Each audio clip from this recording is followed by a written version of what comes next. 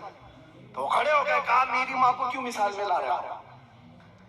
آپ میری ماں کے بارے میں مثال کیوں دے رہے ہو؟ میں نے کہا ابھی تو مثال ہی دیا، گالی نہیں دیا، خالی مثال، سپوز، ایگزامپل، اس پر آپ اتنا بھڑک گئے۔ یاد رکھو میرے عزیزوں، آپ اپنی ماں سے جتنا محبت کرتے، کروڑوں ماں سے زیادہ ایک سنی عاشق رسول اپنے نبی سے محبت کرتا۔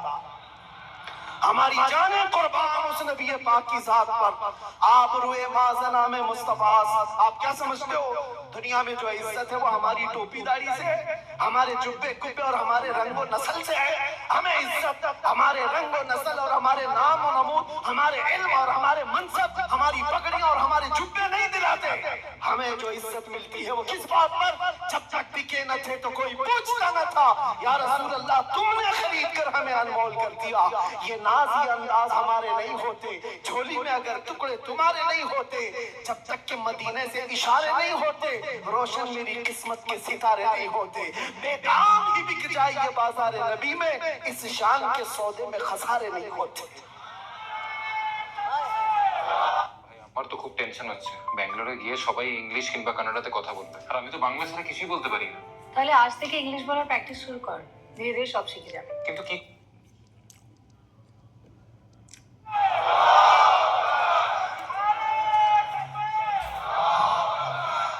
بات میں ابھی ختم کرنے آ رہا ہوں، بس آپ اس بات کو اندازے میں رکھو میرے عزیزوں، دنیا میں بہت آندیاں ہیں، بہت طوفان، اور لوگ کہتے ہیں حالات صحیح نہیں ہیں، حالات صحیح نہیں ہیں، اس لیے ایسے چلنا چاہیے۔ حالات تو حضور جب اعلان نبوت کیے تھے اس وقت سے لے کر اب تک کبھی صحیح ہوئے ہی نہیں، کبھی صحیح نہیں ہوئے۔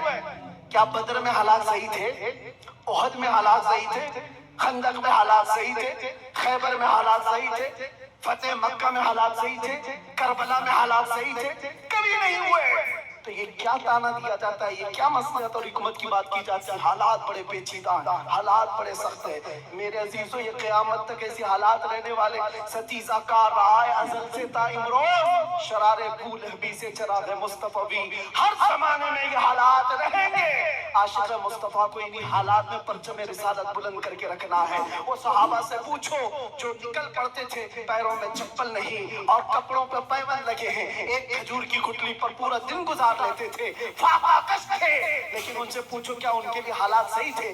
جب افریقہ جا رہے تھے، جب یورپ کی کلیساؤں میں اذانیں دے رہے تھے، افریقہ کے تپتے ہوئے صحراؤں میں نام مصطفیٰ بلند کر رہے تھے، ان سے پوچھو حالات صحیح تھے؟ وہ کہیں گے کہاں کے حالات صحیح تھے، اس وقت بھی حالات صحیح نہیں تھے، لیکن اس کے باوجود ان صحابہ کا حال یہ تھا، دشت تو دشت ہے، دریا بھی نہ چھوڑے ہم نے، بحر ظلمات میں دوڑا دیے گھوڑے ہم نے، آ گیا عین لڑائی میں گر وقت نماز، قبلہ روحوں کے زمین بوس ہوئی قوم حجاز، ایک ہی صف میں کھڑے ہو گئے محمود ایاز، نہ کوئی بندہ رہا نہ کوئی بندہ نواز۔ 100 سالہ جشن عید میلاد کی ہم تیاریوں میں اپنے ایمان کو مضبوط کرو، اپنے عقیدے کو مضبوط کرو، عشق رسول اتنا بڑھا لو۔ میں کبھی کوئی تلوار بندوق بارود کی بات نہیں کرتا، نہ ہی میں کبھی کوئی خفیہ میٹنگ کرتا ہوں، نہ ہی میں کبھی کوئی تنظیم کی بات کرتا ہوں کہ تم اس طرح کی تنظیمیں بناؤ، خفیہ میٹنگیں کرو، لڑنے بھیڑنے کے منصوبے بناؤ۔ نہیں، جو ہماری بات ریکارڈ کر رہے ہیں وہ بھی سن لیں۔ میں نے کبھی نوجوانوں کو لڑنے بھیڑنے کے لیے تیاریاں کرنے کی کبھی بات نہیں کی۔ ارے میاں میں تو بلیڈ اور چاقو کی بھی بات نہیں کرتا، پلاسٹک کی بھی نہیں بات کرتا۔ میں صرف یہ چاہتا ہوں سر سے لے کر پیر تک عشق مصطفیٰ میں ایسے ڈھل جاؤ جس گلی سے گزرو مدینے کی خوشبو آنے لگے، تمہارا چلنا پھرنا کئی کیڑوں کی موت کا سبب بن جائے گا۔ آپ کو کسی حملے کی ضرورت نہیں، آپ کو کسی پر اٹیک کرنے کی ضرورت نہیں، اپنے دل کے اندر عشق مصطفیٰ ایسا بٹھاؤ، ایسا بٹھاؤ۔ ہم نے دیکھا ہے میرے عزیزوں، ہم نے تنہائی میں بیٹھ کے بھی دن گزارے ہیں اور کئی ایسوں کے بیچ میں بھی بیٹھ کے دن گزارے ہیں۔ ہماری اپنی تاریخ تعریف کے لیے نہیں کہہ رہا، جہاں ایسے کرمنل لوگوں کے بیچ بیٹھتے تھے جو 20-20 سال سے کرائم میں مبتلا ہے، چھوٹے موٹے نہیں، مرڈر بھی، ریپ بھی، ڈرگس بھی، سب ان کے بیچ بیٹھ کر کے دیکھا ہے۔ جب حضور پاک کی بات کی جاتی ہے تو ان کی آنکھوں میں بھی آنسو آتے ہوئے دیکھا ہے، اور توبہ کرتے ہوئے بھی دیکھا ہے، رمضان میں تراویح پڑھتے ہوئے بھی دیکھا ہے۔ میں نے یہ محسوس کیا ہے دنیا کا ایک ہی علاج ہے، اس امت کا ایک ہی علاج ہے، وہ میری بات کا آخری حصہ ہے، اس دنیا کا ایک ہی علاج ہے کہ محمد سے وفاتوں نے تو ہم تیرے ہیں، یہ جہاں چیز ہے کیا، لوح و قلم تیرے ہیں، لبیک یا رسول اللہ۔